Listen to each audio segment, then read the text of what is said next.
Es un gusto estar aquí conversando con ustedes. Como recordarán, tenemos alguna ya historia común, que FEMPLUS y la participación de FEMPLUS desde Marca tu Voz, en la cuestión de la...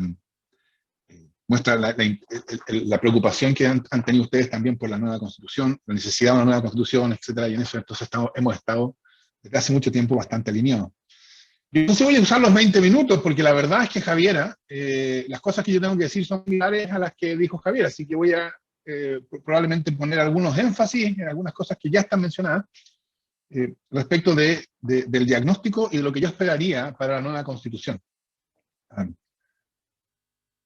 Como dijo Javiera, lo que en Chile se llama Estado subsidiario no es lo que en la discusión académica se denomina Estado subsidiario o principio de subsidiariedad, ¿no?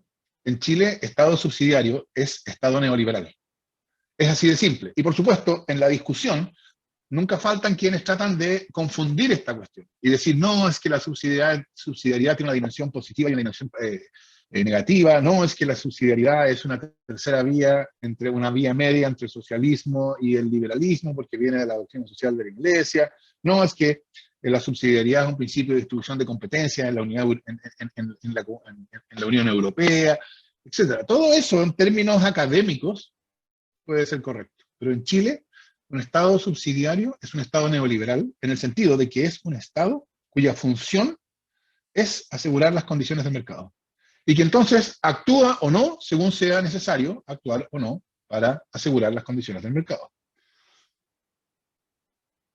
Y también para confundir, creo yo, la discusión, es habitual escuchar que el Estado subsidiario, esto también lo mencionaba Javiera, el Estado subsidiario no está en la Constitución. Y efectivamente, si uno repasa el texto de la Constitución, no encuentra ninguna referencia a la idea de que Chile es un Estado subsidiario. Porque otras constituciones, en términos de definir la forma del Estado, o el sentido, la misión del Estado, desde este punto de vista, sí lo hacen, ¿no? Hay otras constituciones europeas que dicen, la española, la alemana, España o Chile, Alemania, es un Estado social de derechos, es un Estado social y democrático de derechos, porque Estado subsidiario está a esa altura, ¿no? Estado subsidiario es el concepto equivalente a lo que en otros es equivalente no en el sentido de que signifique lo mismo, sino en el sentido de que cumple la misma función, a lo que en otros países se llama Estado social, ¿no? La diferencia, por cierto, es de contenido, evidentemente. Un Estado subsidiario es un Estado que incluso en las materias vinculadas a lo que tradicionalmente son derechos sociales, salud, educación, seguridad social y otros, cumple la función de asegurar las condiciones del mercado, mientras que el Estado social es un Estado que tiene el deber de realizar derechos sociales. Entonces aquí hay una pregunta importante sobre qué es lo que se pierde con el Estado subsidiario. La respuesta es: se pierden los derechos sociales. Se distorsionan los derechos sociales, se transforman en una cosa distinta. Los derechos sociales, como yo creo que importan, y como yo espero que estén en la nueva Constitución, son espacios articulados por un principio de igualdad ciudadana en sociedades que son desiguales. Entonces son espacios de integración social en sociedades que tienden a la desintegración. Y tienden a la desintegración y a la desigualdad porque el mercado tiende a la desintegración y a la desigualdad. Y esto no tiene nada de raro, ¿no? La desigualdad que el mercado produce no es una falla del mercado, no es una patología del funcionamiento adecuado del mercado. Los derechos sociales, creo yo, sobre todo en el contexto de una sociedad que se organiza con una economía de mercado, son la marca de una marca civilizatoria, es una condición de humanidad, porque es lo mismo que decir, sabemos que como consecuencia de la existencia de una economía de mercado va a haber desigualdad. Esa desigualdad no va a desaparecer, porque para eso tendría que desaparecer el mercado. Pero hay ciertas esferas en las cuales vamos a hacer lo posible porque esa desigualdad que no se manifieste en la educación, de modo tal que la educación esté organizada, de modo tal que con independencia de las desigualdades que el mercado produce, el sistema educacional ofrezca oportunidades de desarrollo de la personalidad para todos. La salud va a estar organizada de modo tal que con independencia de las desigualdades que el mercado produzca, las personas recibirán la atención que necesitan conforme a criterios de necesidad médica y no conforme a criterios de mercado, o sea, de quién puede pagar por ellas. Las pensiones van a estar organizadas de modo tal que, con independencia de la desigualdad de mercado, la vejez no se transforme, no sea para la mayoría de los trabajadores un periodo de pobreza y dependencia. Esa es la idea de derechos sociales. Y es la idea que el Estado subsidiario niega. El Estado subsidiario, los derechos sociales no son entendidos como espacios de igualdad. Son entendidos como espacios orientados, o como mecanismos orientados a proveer a quien no puede comprar en el mercado algunas cuestiones. Alguna protección Fernando, de la salud, disculpa, alguna protección. se te estaba escuchando un poco ¿Sí? cortado. Quizás una posibilidad es que quizás apagues la cámara para ver si mejora un poco, porque si no te escuchamos entrecortado. Lo que puedo hacer es, denme un minuto para cambiarme de red, lo cual puede producir alguna desconexión y conexión inmediata. Voy a probar eso.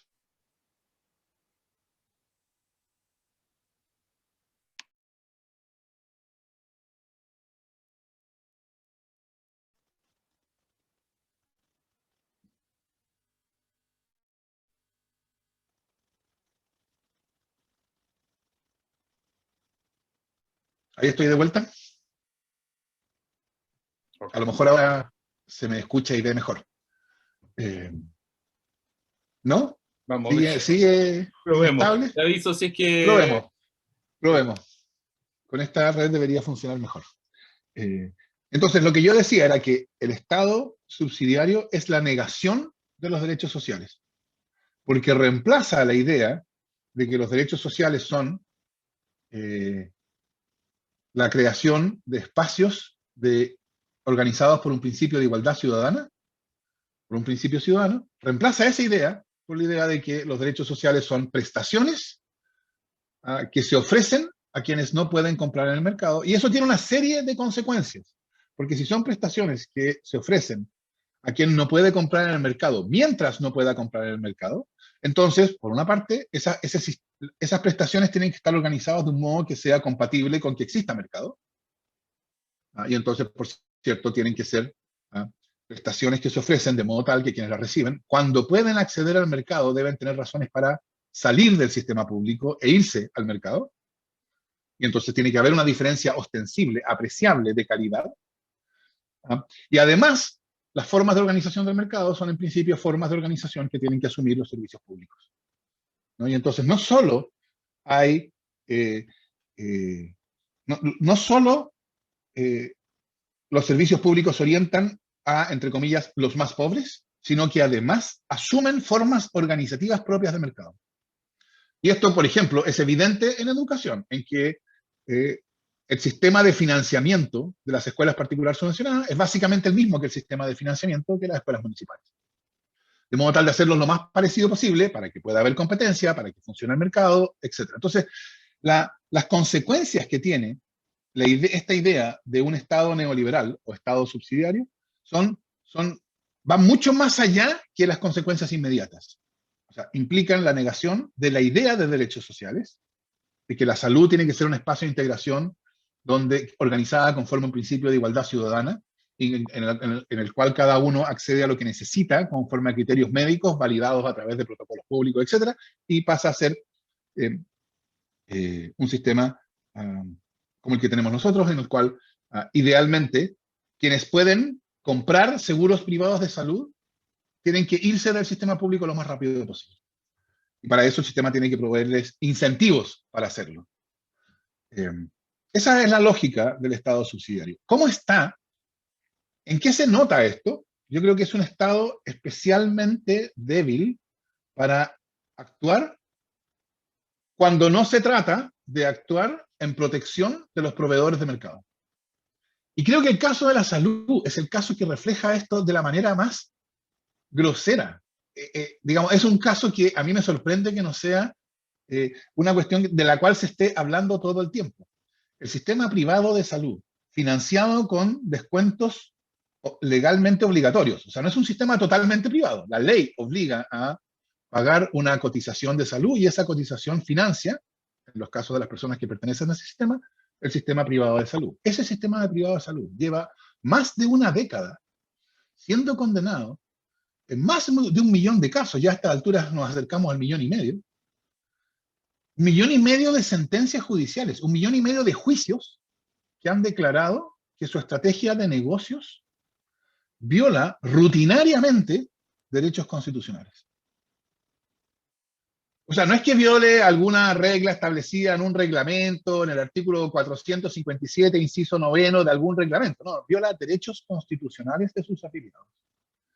Y el Estado que tenemos, la política que tenemos en todo este tiempo, que es más de una década, ha sido incapaz de actuar para enfrentar eso. O sea, ¿qué mejor demostración de un Estado incapacitado para actuar? Incapacitado por 1000 razones, pero en los hechos, incapacitado para actuar, que es un Estado que tolera el hecho de que una empresa, un negocio privado financiado de un modo cuasi público, viole rutinariamente derechos constitucionales de los ciudadanos involucrados y no sea capaz de actuar para defenderlos. Yo creo que eso es algo que es insólito. Entonces, eso muestra la radicalidad de esta idea neoliberal. ¿Y cuál es la solución? Bueno, yo diría, lo que yo esperaría que ocurriera en la nueva Constitución es que esta idea de Estado subsidiario sea totalmente desechada. Es decir, es una idea que no corresponde a la tradición constitucional chilena, que se impuso como el resultado del golpe de Estado, la imposición unilateral, etcétera, que no tiene equivalente en el mundo comparable. Entonces, que no hay, es algo totalmente ajeno a nosotros. Y que solo ha sido posible que se mantenga durante estos 40 años por la imposición unilateral inicial y por la Constitución tramposa posteriormente. Ojo, la Constitución tramposa y todas sus consecuencias, ¿no? La Constitución tramposa que evita las reformas, pero además crea una cultura neutralizada, que fue la cultura que terminó de hundirse, la cultura política, la forma política que terminó de hundirse el 18 de octubre, y que está hoy día completamente desahuciada, y el desahucio de esa forma política es algo que estamos viendo constantemente. Desde el 18 de octubre, básicamente no tenemos gobierno. Y entonces, la nueva Constitución debería deshacerse de la noción de Estado subsidiario, erradicarla y reemplazarla por la noción de un Estado social y democrático de derechos. Y eso cambia mucho más que la función restringida del Estado. Algo de esto decía Javiera. Eso cambia la manera en que pensamos sobre derechos sociales. Primero, reemplaza una idea que yo llamaría más bien asistencialista de derechos sociales por una idea propia de derechos sociales como espacios de igualdad ciudadana. Segundo, nos reconecta con la tradición chilena. El caso aquí también, esto también lo mencionaba Javiera, el caso de salud es un caso especialmente interesante, porque al comparar educación con salud, en salud no pasó lo que pasó en educación. En educación, lo que uno podría llamar la retroexcavadora neoliberal, básicamente destruyó lo que había antes. La construcción de un sistema educacional en el Chile pre-neoliberal fue, sobre todo en materia escolar, prácticamente destruida. Y se construyó otro en estos 40 años. En cambio, en el caso de la salud, no es así. Y a pesar de estos 40 años, todavía subsiste. O sea, el sistema de salud neoliberal se construyó sobre un sistema de salud que se había ido construyendo durante el siglo XX, que estaba orientado a entender la salud como un derecho social. Y entonces, el sistema de salud pública es un sistema de salud que tiene una dimensión y una importancia mucho más relevante del que tiene hoy el sistema de educación pública. Y, por ejemplo, una campaña de vacunación, como la que ha habido, habría sido imposible sin un sistema de salud universal, que, por supuesto, ha sufrido el embate de los 40 años de neoliberalismo, no cabe duda, pero que todavía existe. Entonces, Yo creo que en el caso de salud, las posibilidades para reconectarse con ese desarrollo, con el desarrollo que venía y que fue interrumpido en el año 73, están dadas de un modo que no están en otras esferas, como, desde luego, pensiones y educación. Al pensar sobre, digamos, si al erradicar la noción de Estado subsidiario y reemplazarla por la noción de Estado social, cambia la noción de derechos sociales, dejan de ser provisión de lo que no se puede comprar en el mercado a quien no lo pueda comprar en el mercado y pasa a ser creación de espacios de igualdad ciudadana, por una parte, pero también las fronteras entre los derechos empiezan a hacerse porosas. Porque si la salud es un derecho social, eso supone que la salud tiene que organizarse de un modo alternativo al mercado, conforme un criterio de ciudadanía. Eso sí supone un sistema universal de salud. Un sistema universal de salud para todos. Precisamente supone acabar con esta distinción entre sistema público y sistema privado. ¿Cuál es la forma precisa en que se organiza un sistema universal de salud? Eso hay distintas experiencias en el mundo, ustedes probablemente las conocen.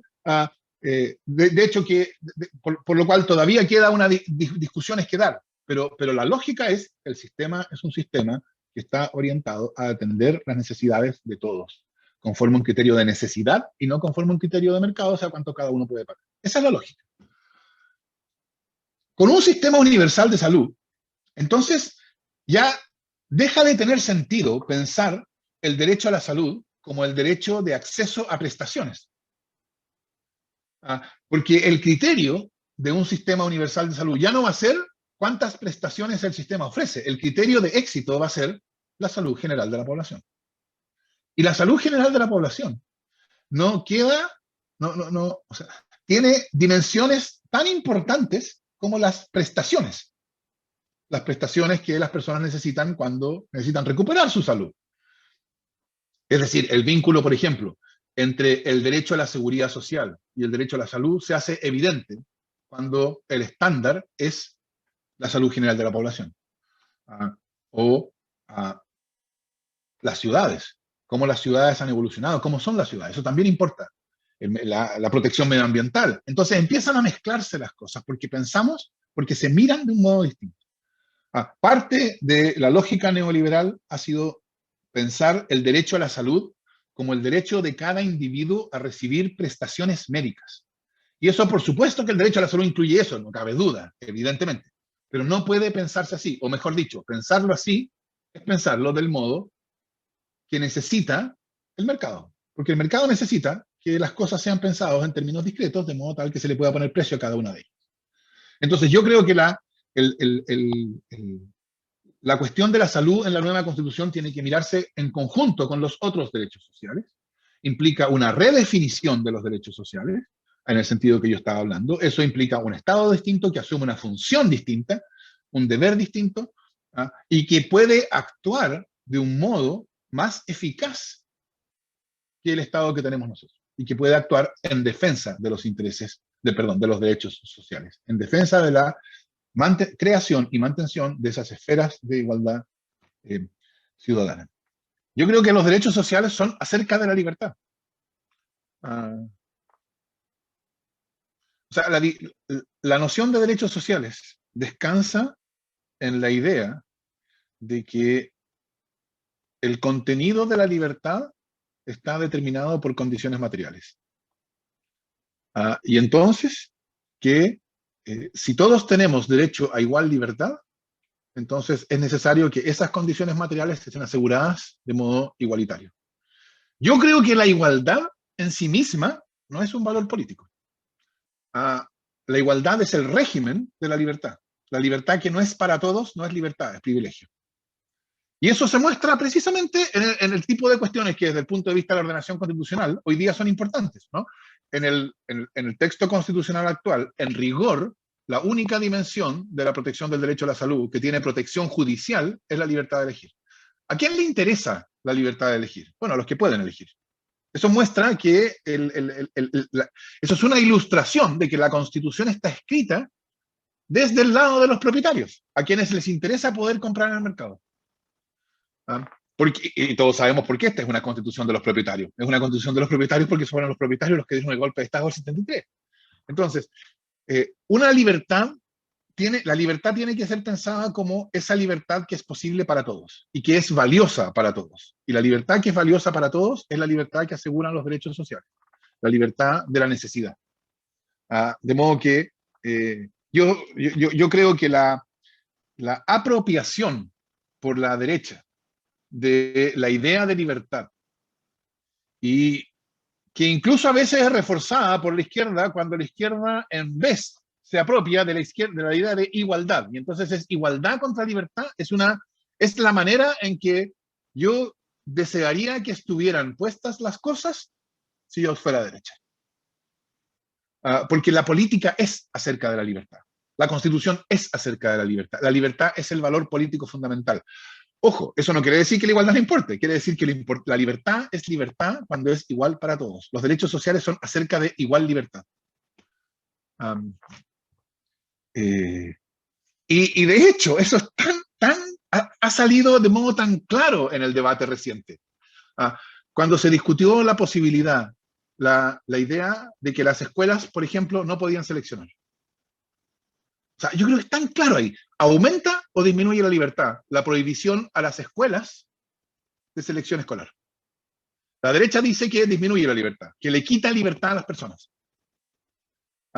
Yo diría, aumenta la libertad, porque eso significa que todas las personas pueden elegir cualquier escuela y no hay ninguna escuela que pueda decir, mire, usted por su modo de vida, por su composición familiar, por sus creencias, por su pelo, usted no es compatible con el proyecto educativo, así que váyase a otro. Entonces yo creo que la prohibición de selección hace que la libertad sea igual para todos. Todos tienen la misma libertad. Permitir la selección no es libertad, es privilegio. Pero bueno, yo daría vuelta a las cosas y yo diría, la derecha defiende esa libertad que es restringida cuando se prohíbe las elecciones de las escuelas. O sea, la libertad del privilegiado. Y yo diría, la izquierda defiende esa libertad, eso, la izquierda defiende, llamándolo libertad, eso que se amplía cuando se prohíbe la selección escolar. O sea, la posibilidad de todos de tener más control sobre su vida. O sea, yo lo pondría así. Yo creo que el tema es siempre la libertad. Respecto de la cuestión de la sostenibilidad de un sistema universal y la distribución del sistema económico, yo creo que aquí hay del excedente económico, yo creo que estas dos preguntas pueden tratarse juntas y yo las pondría de la siguiente manera. Cuando la pregunta es cómo se financian los derechos sociales, la respuesta no tiene por qué ser única. No es el mismo problema en pensiones que en salud. O sea, de hecho, en salud, diría yo, el primer paso es que ese financiamiento obligatorio por ley es un financiamiento de un seguro social. Porque cuando hay seguro social, cuando compartimos seguro, la idea de un seguro social es que el riesgo lo compartimos entre todos. Y entonces, cuando hay seguro social, lo que cada uno aporta no es el equivalente de una prima en un seguro privado, porque no está medido respecto del riesgo individual. En un seguro privado, mi prima es un cálculo que la compañía de seguros hace sobre el riesgo que yo enfrento. Entonces, por cierto, en el caso de un seguro privado de salud, bueno, en el caso de las mujeres en edad fértil, bueno, enfrentan más riesgos de de necesitar atenciones de salud que los hombres, y entonces la prima de las mujeres es más alta que la prima de los hombres. Y los mayores de 70 años, en términos de un seguro privado, enfrentan más riesgos de requerir prestaciones de salud que las personas de, no sé, 25 años, y por lo tanto la prima de las personas de sobre 70 será mayor que la prima de las personas sobre 25 años, de 25 años. Y esto, por así decirlo, esto es un cálculo puramente estadístico. El cálculo que hace una compañía de seguros es una cuestión puramente estadística de poner a las personas dentro de categorías, asignar un nivel de riesgo a esas categorías y después asignar la prima correspondiente a ese nivel de riesgo. Cuando se trata de un seguro social, la cosa es distinta. Cuando se trata de un seguro social, somos todos los que nos aseguramos.